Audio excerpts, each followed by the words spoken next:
¿Qué tal? Mi nombre es Iván Carrillo y esto es Reporte Climático. Como cada semana me da muchísimo gusto darles la bienvenida al espacio de periodismo de soluciones para un mundo en constante cambio, donde invitamos a especialistas de Latinoamérica que nos ayudan a analizar el mayor reto de nuestros tiempos, la alteración del clima.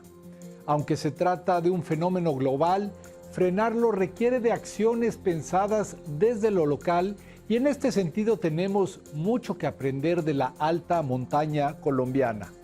Dicho rincón del planeta es particularmente vulnerable al cambio climático. Sin embargo, sus características son al mismo tiempo una fuente de esperanza frente a una crisis para la cual ya no hay retorno, pero sí opciones de adaptación y mitigación. ¿Cuáles son esas fortalezas que hacen especial a la alta montaña? Para dar respuesta, hemos invitado hoy a Patricia Bejarano, bióloga reconocida por su trabajo de campo en condiciones adversas en pro de la conservación de la biodiversidad y en favor del bienestar humano. Patricia Bejarano es también directora de Paisajes Sostenibles de Alta Montaña en Conservación Internacional Colombia. Acompáñenme a conocerla luego de este breve recorrido por lo más relevante de la actualidad climática en el mundo. 4 indicadores de cambio climático rompieron récords el año pasado, informó la Organización Meteorológica Mundial a través de su Estado del Clima Mundial 2021. Según el documento, las concentraciones de los gases de efecto invernadero, la subida del nivel del mar, el contenido calorífico de los océanos y la acidificación de estas masas de agua nunca habían sido tan grandes en lo que se tiene registro. Al respecto, el secretario general de las Naciones Unidas dijo que el reporte es una sombría confirmación del fracaso de la humanidad para afrontar los trastornos climáticos. El líder también exigió una transición energética que permita alejarse del callejón sin salida que representan los combustibles fósiles.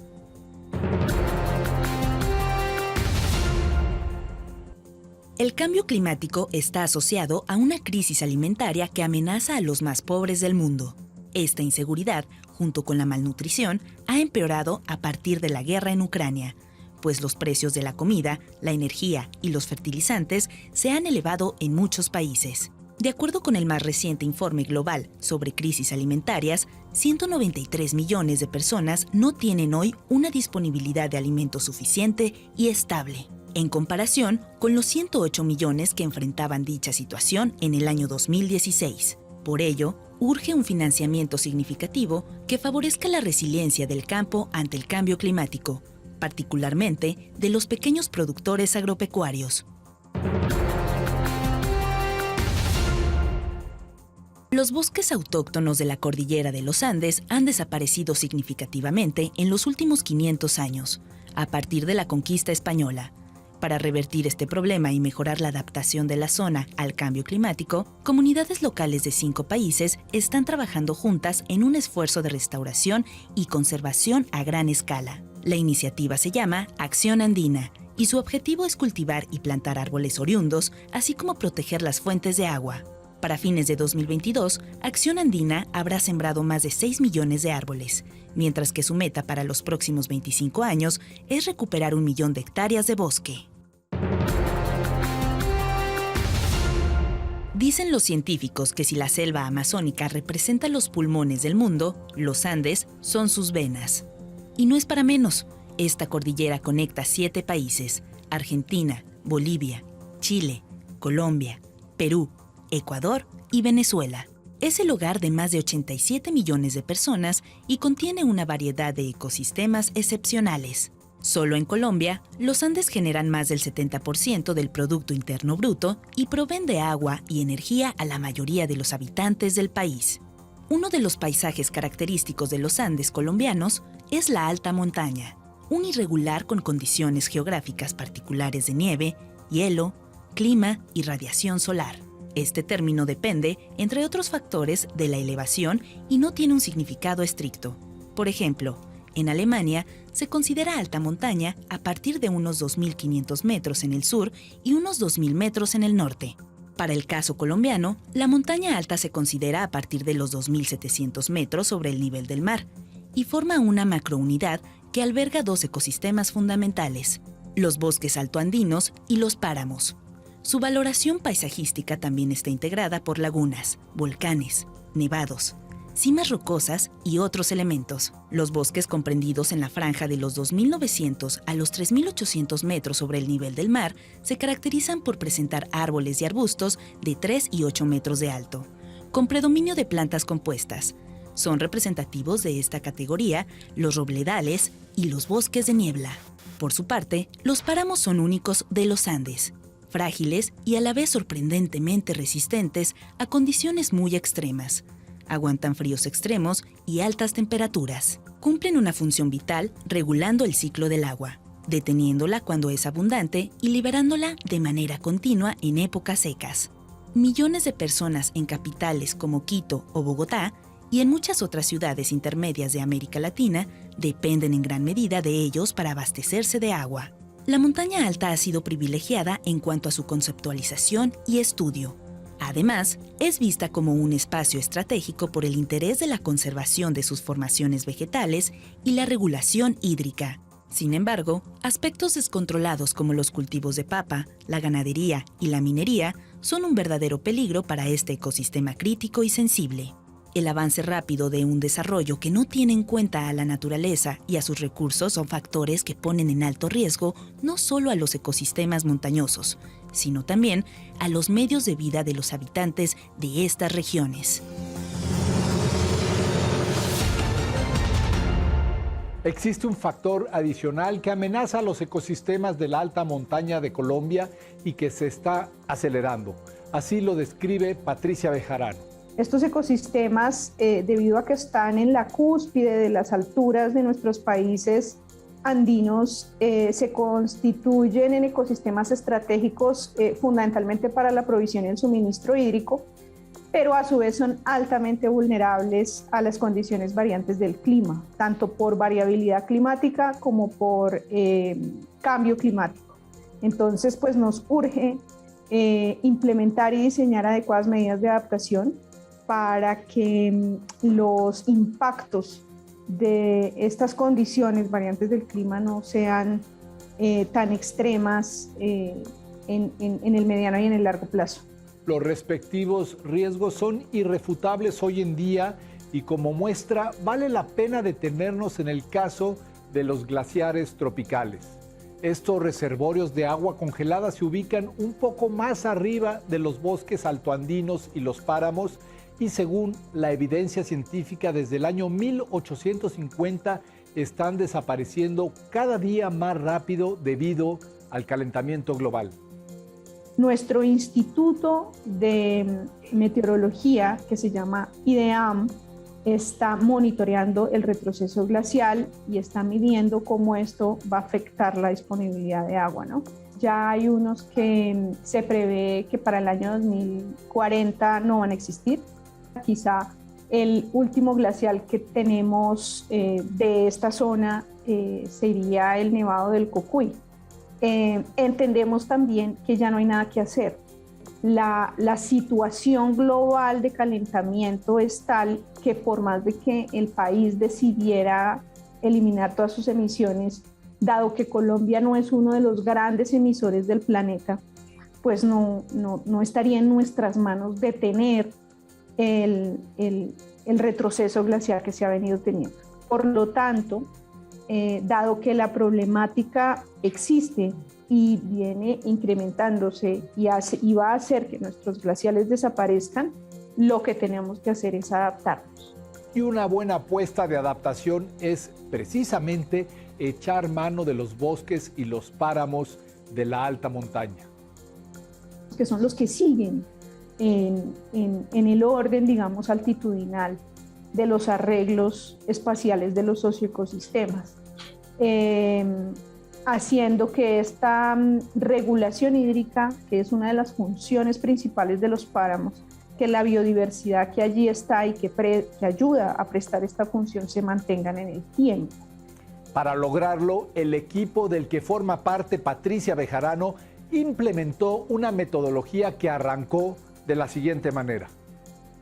Hicimos dos tipos de análisis. Un primer análisis tiene que ver con los escenarios de cambio climático, tanto en el comportamiento de la temperatura como en el comportamiento de la precipitación. En la zona norte de Bogotá, por ejemplo, que comprenden dos páramos muy importantes para el suministro hídrico, que son Guerrero y Guacheneque, donde nace el río Bogotá, encontramos que la precipitación puede aumentar los niveles de agua superficial, lo que puede aumentar los riesgos asociados a inundaciones. Pero algo muy distinto ocurre en el lado opuesto de la ciudad. En la zona oriental y sur de Bogotá, que comprenden los páramos de Chingaza y el páramo de Sumapaz, que es el más grande del mundo, lo que se prevé son unas disminuciones en el agua superficial disponible, lo cual preocupa un poco teniendo en cuenta que el área de Chingaza, por ejemplo, es la que suministra el 80% de agua para Bogotá. Y desde el punto de vista de la temperatura, esto fue lo que descubrieron. Se prevén efectivamente unos incrementos entre 1.5 y 2, pero con unas tendencias al aumento si no se implementan acciones concretas de adaptación a cambio climático en estos ecosistemas. Las soluciones basadas en la naturaleza son un nuevo concepto que abarca a todas las acciones que se apoyan en los ecosistemas y los servicios que estos proveen, para responder a diversos desafíos de la sociedad como el cambio climático, la seguridad alimentaria o el riesgo de desastres.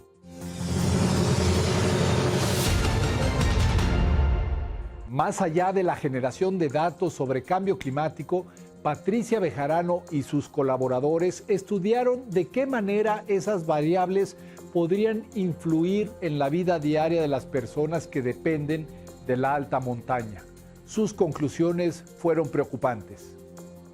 También hicimos unos modelos hidrológicos que nos permitieron medir esto que estoy diciendo y que nos ponen en un contexto de una situación del comportamiento del agua muy distinta a lo que existe actualmente. Y eso tiene unos impactos, por ejemplo, en la actividad agropecuaria, en la producción de cultivos, en la producción de comida, en la disponibilidad de agua, en la regulación del agua y si las cuencas están muy degradadas, como es el caso de la cuenca del río Bogotá, pues también en la calidad del agua que pues generan un riesgo también de abastecimiento para los que dependemos de esta fuente hídrica.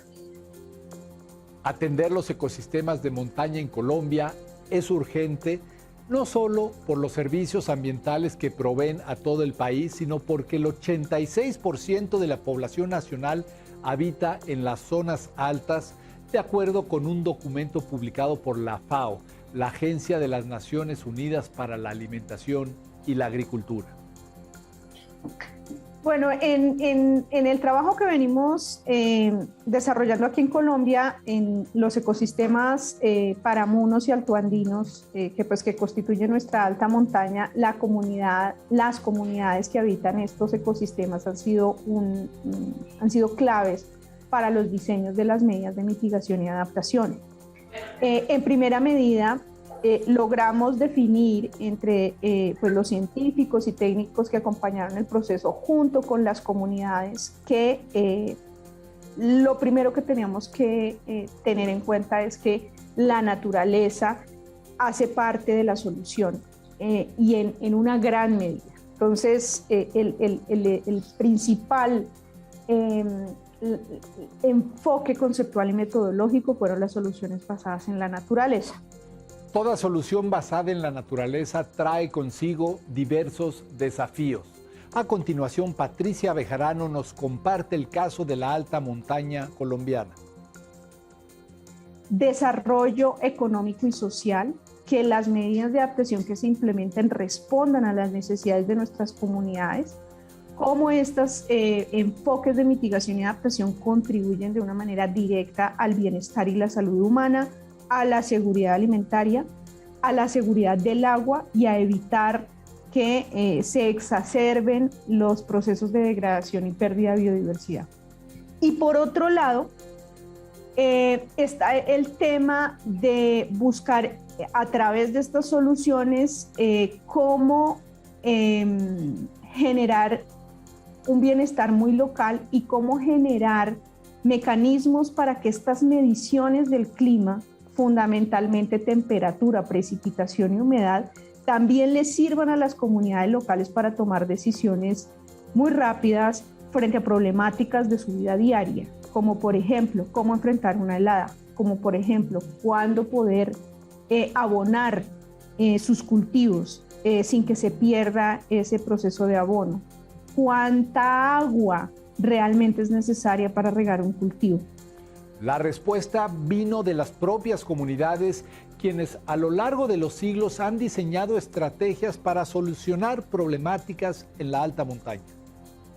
Ese proceso de formación de cómo las comunidades locales utilizan datos que normalmente las utilizan los científicos, pero que no se veía cómo se puede utilizar de manera cotidiana, creo que es un valor agregado de este trabajo conjunto con las comunidades.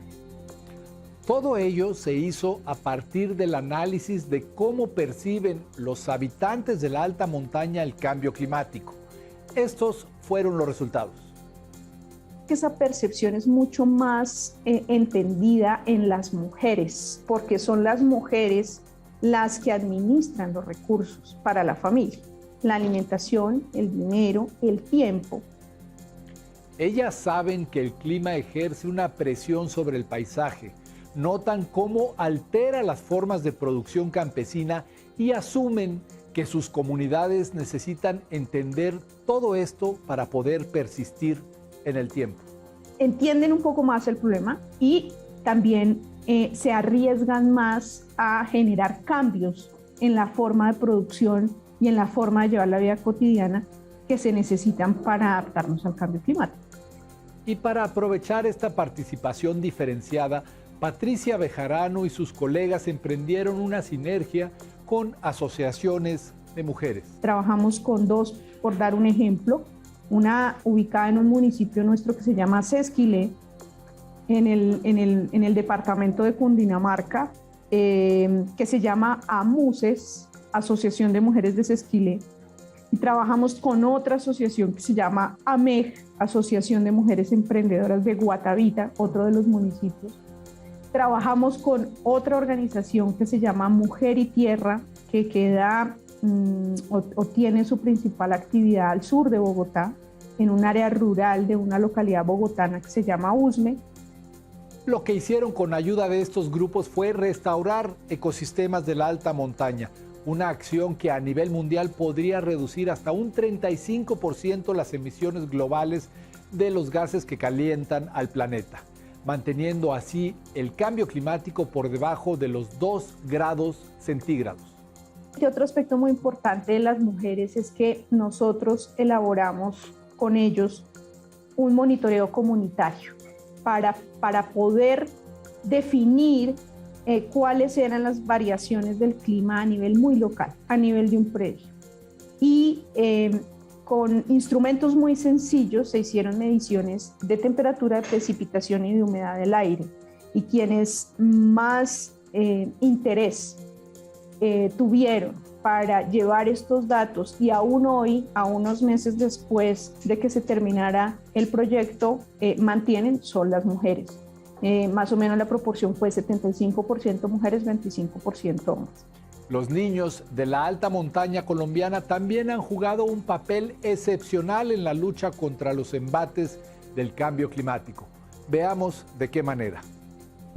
En este proceso que venimos desarrollando en la alta montaña colombiana, vemos cómo los niños se volvieron las personas que están sistematizando la información y la están llevando.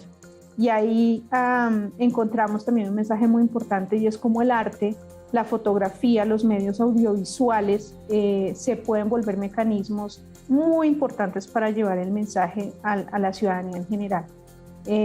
Y los niños, al ir a su campo, tomar fotos, evidenciar las problemáticas y hacerlas evidentes a través de una foto, a través de un medio audiovisual, pues hace que de una manera mucho más directa se comprenda el problema. Pero estas no son las únicas lecciones que nos deja la experiencia colombiana.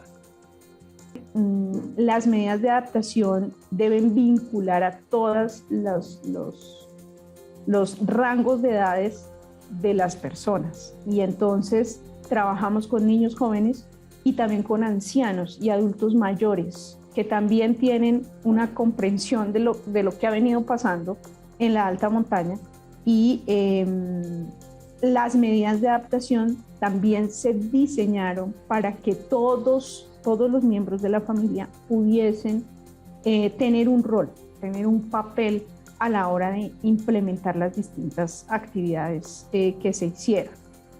Porque como dice Patricia Bejarano, el conocimiento se adquiere de distintas formas y el método científico es solo una de esas vías. La pérdida de la cultura, la pérdida de la identidad, la pérdida de las prácticas tradicionales es lo que nos tiene en esta situación, ¿sí? Ese viraje que se da de la producción de abonos y biofertilizantes naturales a la producción de agroquímicos con la llegada de la industria y las grandes empresas agropecuarias, pues ha generado una gran cantidad de emisiones al planeta. Y una de las principales soluciones es volver a entender cómo era que se producían esos abonos, cómo era que se producían esos biofertilizantes y cuáles eran esas formas de producción amigables, lo que llamamos nosotros ahora amigables con el medio ambiente. Lo que hacemos los técnicos es medirlo, pero el conocimiento ya existía, lo que tenemos es que volverlo a traer y medirlo y demostrar cómo el conocimiento local da soluciones para la adaptación. Esto se suma a un nuevo reto, el de abordar la adaptación y la mitigación del cambio climático como un asunto de interdependencia.